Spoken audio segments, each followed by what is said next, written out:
Hi mga warriors! Hi din sa mga kababayan natin na nasa ibang bansa. At syempre, mabatiin ko na rin yung mga warriors natin na nandito sa Pilipinas. Bago kayo i-tour dito sa UE Manila, introduce ko muna yung sarili ko. Ako po si Master, isa po akong seaman, at isa po ako sa produkto ng UE Manila. Nanggaling po sa batch 1979 at 1983. Shoutout nga pa mga kaklase ko sa batch 1979 at 1983. Disclaimer lang po hindi po affiliated sa UE. Nagkataon lang po na nandito ako sa Manila, kaya sabi ko, andito na lang sa Manila at nakita ko itong UE, which is my alma mater. Sabi ko, pasukin ko kaya to at tingnan kung anong meron dito. At dito nga, napansin ko, ang daming pagbabago. At yung mga pagbabago yun, ang isi-share ko sa inyo. Huwag na nating patagalin. Tara, ituturo ko na kayo. Ang UE Manila ay may tatlong gate. Una, yung Recto Gate. Matatagpuan nyo ito sa kabaan ng Clarem Recto. Dito, mapapansin nyo, marami ng pagbabago. Dati may Jollibee pa dyan. Ngayon, bangko na nakapalit. Tapos, ang pangalawang gate, ito naman yung Gastambide Gate. Dito sa kabaan ng Gastambide na ngayon ang pangalan ay Dalupan Street na. Mapapansin nyo, puro bagong stall na rin dyan sa gilid. Hanggang doon sa kabilang dulo yan, doon sa kanto. At ang pangatlong gate, yung Lipanto Gate. Nandito yung bagong building, yung Luwalhati Building. Nasa ibaba niya yung Lipanto Gate. At ang bago dito, ito yung Manila Annex. Ito yung pagtawid mo ng recto. Ito yung dating Ever. Ito yung Lusitan Building. Ito na yung building ng mga dentistry student.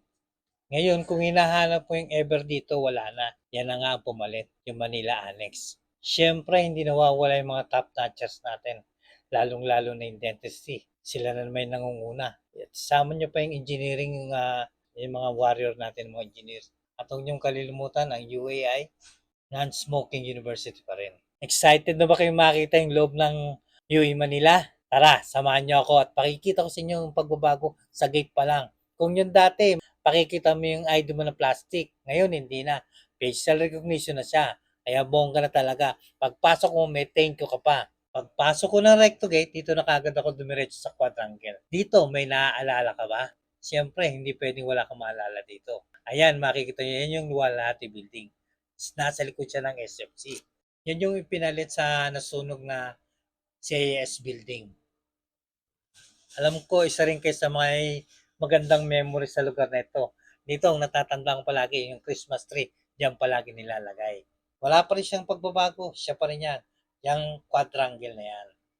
Dito, yan yung paligid niya, sa ilalim pa rin yan, itong Dalupan Building. Dito, mag-isip kayo kung saan ito. Ito yung Tanyan Key Garden. Kung nasa recto kayo, ito makikita nyo. Yan, dire-diretso yan. Puro ano na yan, puno na yan sa kalaman. Yan ang kabuuan ng Tanyan Key Garden. Isa ito sa tinatambayan ng mga estudyante dito. Kasi nga naman malilim dito. Mahangin pa. Eto, kasalukuyang magmumuni-muni ako dyan. Kasi naalala ko itong lugar na to eh. Alam ko dito may kainan pa sa bandang dito, bandang harapan eh.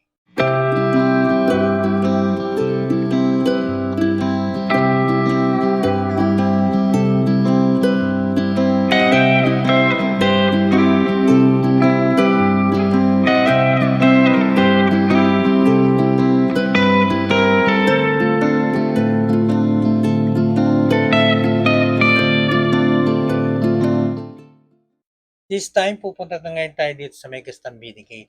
Ito yung pathway na ginawa from Dalupan hanggang dito sa Education Building. Isa rin to sa tinatambayan ng mga estudyante kasi malilim din dito, hindi ka mainitan.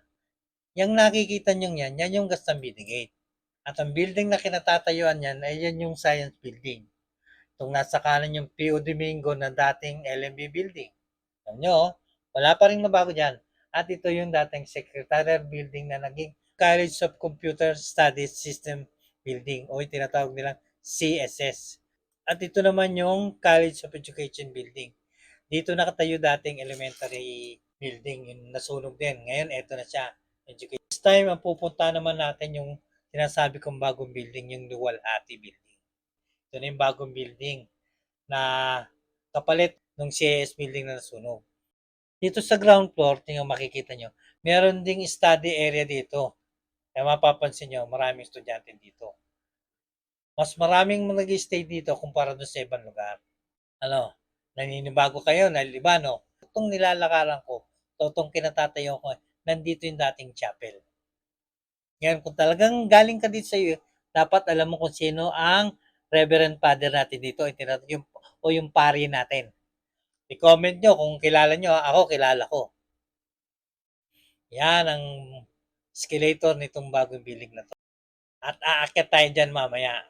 This time naman, dadaling ko kayo sa University Chapel. Ito yung pinalit sa chapel dati na nakasamang nasunog ng CS building.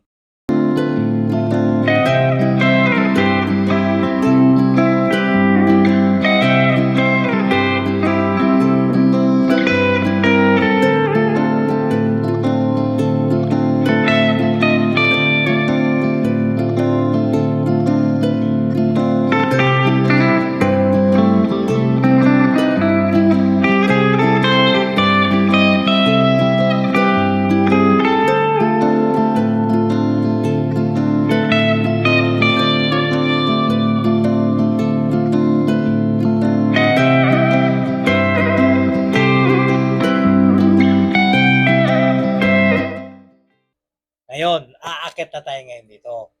Ayun ang Lipanto Gate. Yan, lapad ng area, no? Tapos dito sa escalator, paalam ko lang sa inyo, ang escalator dito odd numbers. Sa third floor, sa fifth floor, saka sa seventh floor, ang service niya. Ang gumagamit nga pala ng building na to ay yung engineering, mga computer science, saka yung CAS students. Ganda ng bagong building na UE, no? Escalator ka pa. Diba?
This time, baba ulit tayo sa escalator. Sagad-sagarin na natin. Total, nandito rin lang tayo. Para makita nyo rin yung mga changes dito na talaga namang maski kayo, magugulat kayo. Kaya, try nyo pumasyal.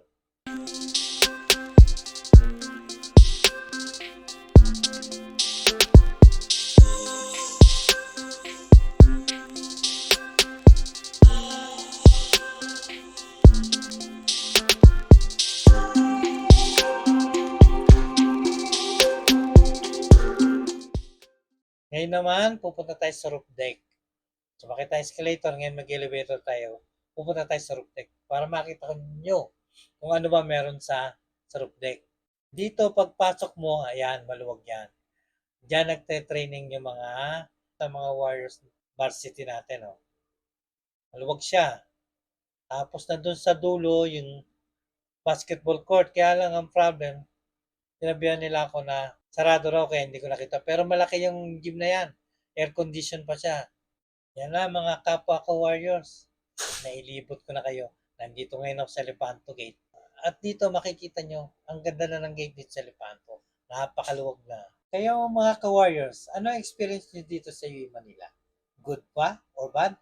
Share nyo naman para magkakwentuhan tayo dito sa UAE Manila. Oh, hanggang dito na lang mga Warriors.